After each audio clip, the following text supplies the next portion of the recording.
Centralization of power is continuing apace.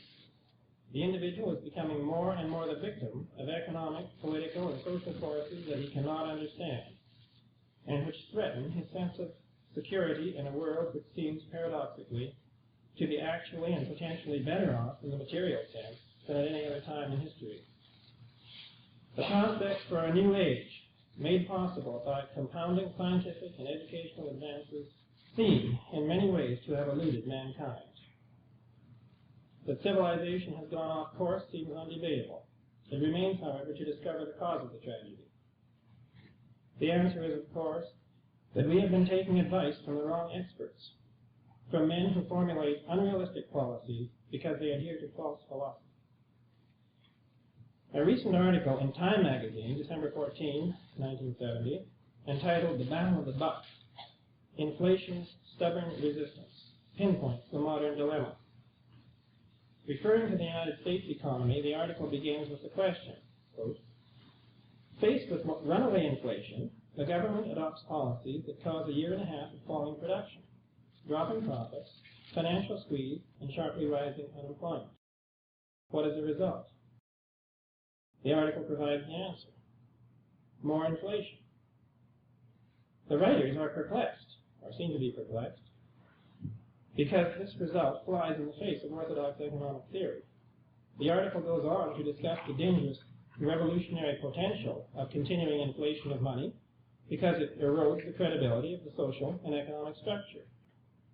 Puzzled over the demonstrated historical inability to contain inflation, the galaxy of eminent economists whose views are given are finally compelled to admit that inflation seems always to have been intensified by attempts to maintain full employment.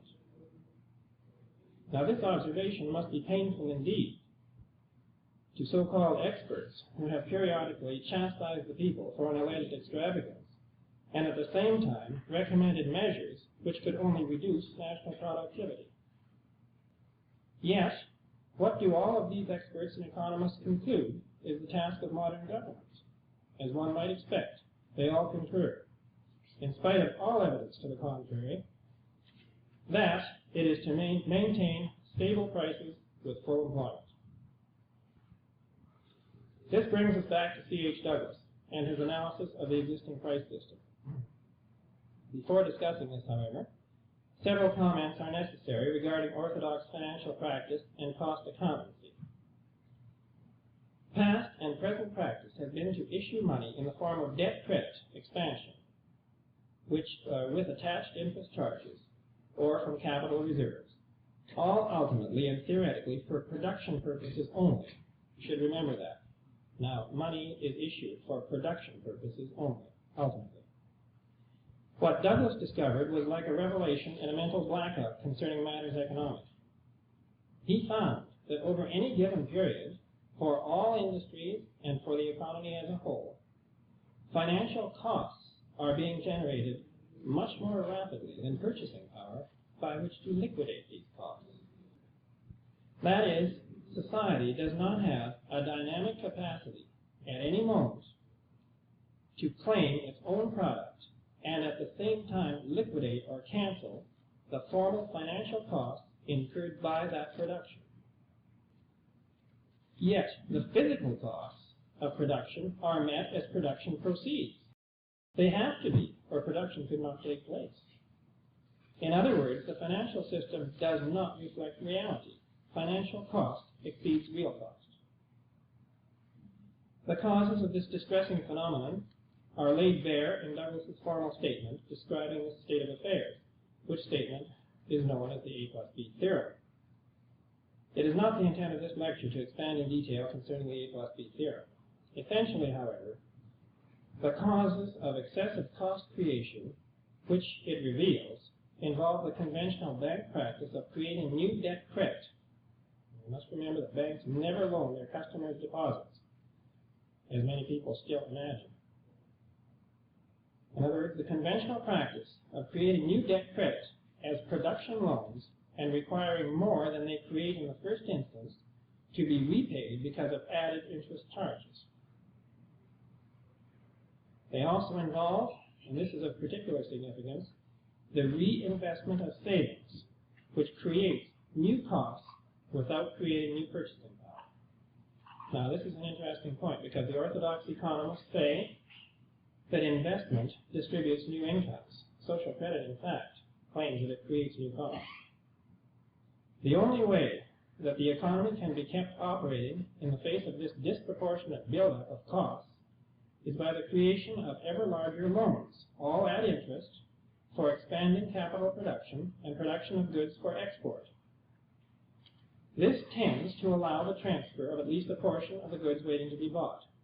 However, these loans must be repaid. They are not genuine purchasing power, but rather a pyramiding charge or mortgage against future earnings or purchasing power.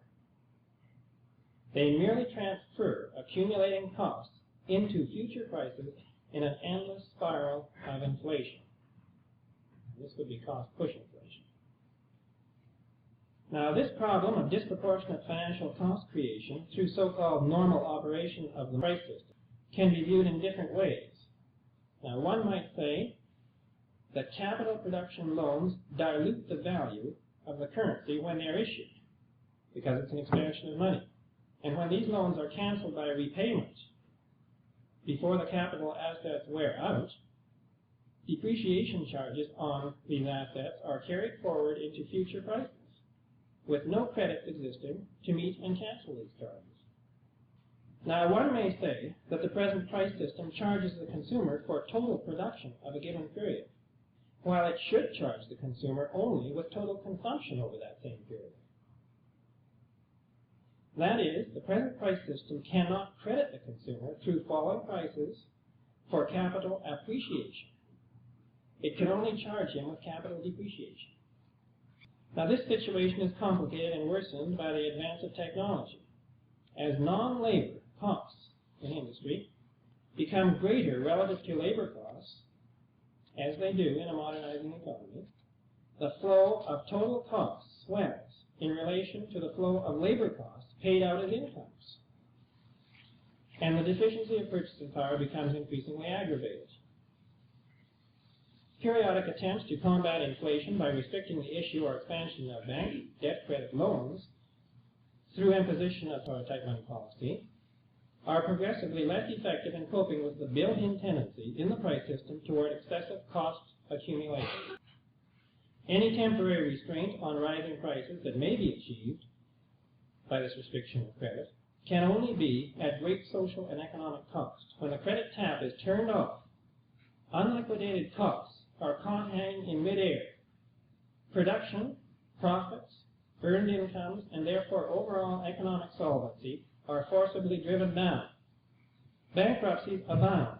Capital values, as you see on the stock market, are driven down, often violently. And if not violently, certainly excessively. And the centralization of power and wealth proceeds as the smaller production units are taken over more and more by the larger monopolistic organizations. From the foregoing discussion, we can begin to understand the failure of the orthodox financial experts to deal effectively with inflation over the years. It's interesting to note a history in Great Britain. The pound before the First World War was worth 20 shillings. Now, 3 shillings in the pound. What then is the solution to this persistent and deepening problem? C.H. Douglas takes us back to economic reality in a remarkable adaptation of the medieval church's concept of the justcretium, or just price. To the conditions of modern technological production, he asserts as an axiom that the true cost of production is consumption. In any given period, the true cost of production is the amount of consumption that takes place. Technological efficiency has resulted in an ever-growing net gain of production over consumption. Otherwise, we would never realize an accumulation of physical wealth and would always be engaged in a bare hand-to-mouth existence. Consequently, the true cost of production is in fact falling, and the consumer should reap a commensurate benefit through increased purchasing power and falling prices, backed, of course, by this real wealth. It is at this point that the social credit makes a resolute and decisive departure from orthodoxy. Money is essentially a bookkeeping system. If, as we have seen, new wealth is created without the introduction of new credits to properly reflect its